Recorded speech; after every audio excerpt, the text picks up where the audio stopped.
Here are today's top stories. President Ferdinand R. Marcos Jr. issues Executive Order 107, which moves to increase the base pay and subsistence allowance of military and uniformed personnel. The Department of Agriculture aims to hire 23,000 agriculturists who will directly support farmers on the ground.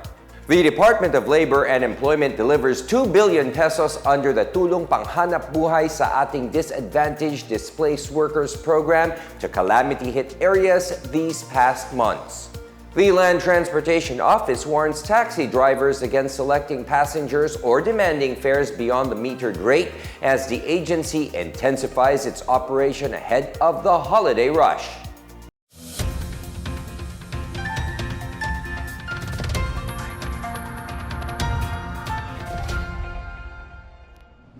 This is the Pna Headlines. I am William Theo. President Ferdinand R. Marcos Jr. has ordered the increase of the base pay and subsistence allowance of MUPs or military and uniformed personnel. President Marcos issued Executive Order 107, which covers all personnel under the Department of National Defense, the Department of the Interior and Local Government, the Philippine Coast Guard, the Bureau of Corrections, and the National Mapping and Resource Information Authority. The updated base pay schedule will be implemented in 3 tranches, the first being on January 1st, 2026, the second on January 1st, 2027, and the third on January 1st, 2028. Marcos also raised the subsistence allowance for Armed Forces of the Philippines personnel to 350 pesos this year. According to the EO, this is to boost the morale and competency of the workforce amid the prevailing economic conditions and in recognition of their role in nation building. EO 107 also paves the way for a comprehensive review of the current MUP pension system. Meanwhile, in a separate statement, the Armed Forces of the Philippines thanked President Marcos Jr. for the administration's trust and support for the military. Meanwhile, President Marcos called on the members of the media to help the administration in curbing the spread of fake news. In a year-end fellowship with the Malacanang Press Corps, Marcos said misinformation drowns out fact-based journalism.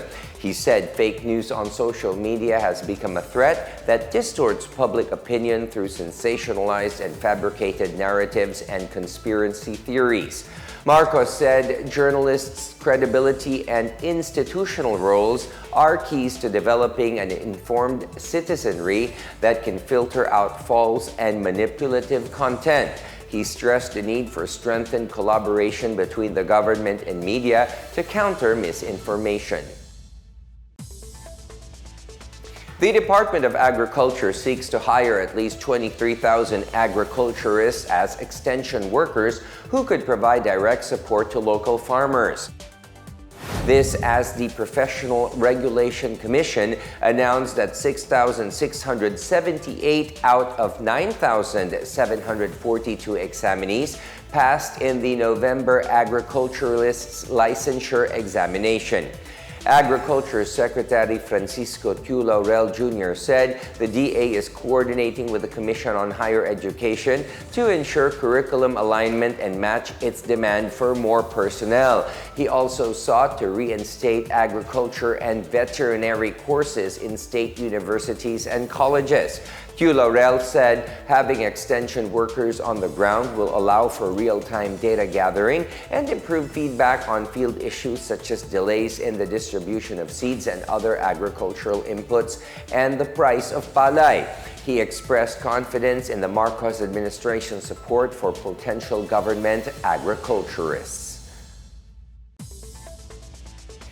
In other news, 2 billion pesos under the Tulong Panghanap Buhay sa Ating Disadvantaged or Displaced Workers or TUPAD program were provided by the Department of Labor and Employment or DOLE to close to 400,000 beneficiaries from 10 regions affected by natural disasters these past months. In a statement, DOLE reported that from Mount Canlaon's eruption early this year to the most recent typhoons, they have delivered a total of 2.045 billion pesos in TUPAD assistance in hard-hit areas nationwide. Over 381,000 individuals nationwide benefited from the emergency employment interventions. Last month, the DOLE mobilized the TUPAD program, giving 843 million pesos worth of temporary wages to over 160,000 beneficiaries affected by Typhoon Tino and Super Typhoon Uwan. The agency also extended the TUPAD emergency employment to workers affected by recent earthquakes in Visayas and Mindanao. Beyond emergency employment, the Bureau of Workers with Special Concerns reported that over 1,690 beneficiaries nationwide received livelihood grants totaling to 19.5 million pesos under the DOLE Integrated Livelihood Program following the onslaught of tropical cyclones Crising, Dante, Emong, Mirasol, Nando, and Opong. The Land Transportation Office or LTO on Wednesday warned taxi drivers against selecting passengers or demanding fares beyond the metered rate as the agency intensifies operations ahead of the holiday rush. In a Bagong Pilipinas Ngayon interview, LTO Chief Assistant Secretary Marcos Lacanilao said reports of taxi drivers who refuse passengers or negotiate overpriced fares tend to increase during the Christmas season when more commuters flock to malls and transport terminals. Lacanilao said that these practices are prohibited and they will conduct operations against violators. He also reminded drivers not to take advantage of commuters during the busy holiday period, noting that many rely on taxis due to limited availability of jeepneys and buses. For passengers victimized by taxi drivers who refuse service or overcharge, they can file complaints through the official LTO Facebook page. Furthermore, the agency has deployed personnel in civilian attire to conduct random checks on taxi operations and a mobile command center in North and South Luzon, which will help monitor traffic flow and detect violations. K9 units are also set to launch this December and are expected to roam major terminals across Metro Manila.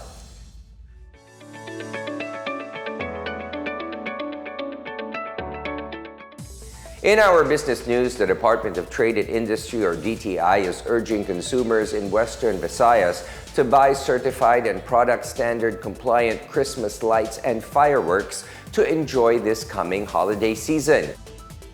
In a press conference on Wednesday, DTI Western Visayas Assistant Regional Director Mutya Yusore said buying certified and compliant Christmas lights can help protect households from fire, electrical hazards, and other risks posed by substandard items. DTI Consumer Protection Division Chief Grace Benedicto said Christmas lights are covered by mandatory certification and should have the Philippine Standard or PS mark for locally produced products and import commodity clearance for imported products. Benedicto added that importation of fireworks is not allowed, so it should only bear PS marks.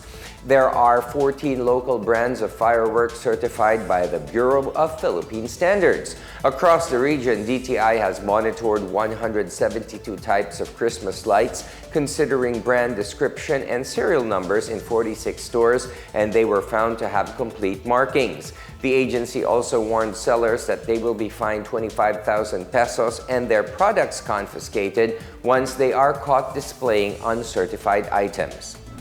Meanwhile, the Department of Labor and Employment on Wednesday directed all its regional offices to monitor compliance of companies in the pyrotechnics industry with the Occupational Safety and Health Standards or OSHS this holiday season.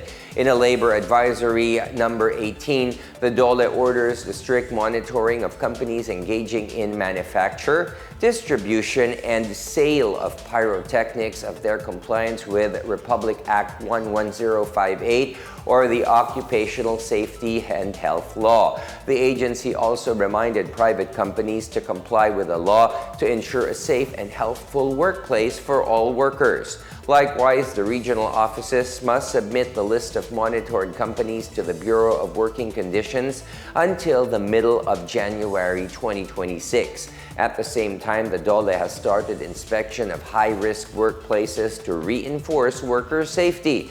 Workers are also urged to file formal complaints or report violations through DOLE Hotline 1349 or via email at hotline1349@dole.gov.ph or through the official DOLE Facebook page.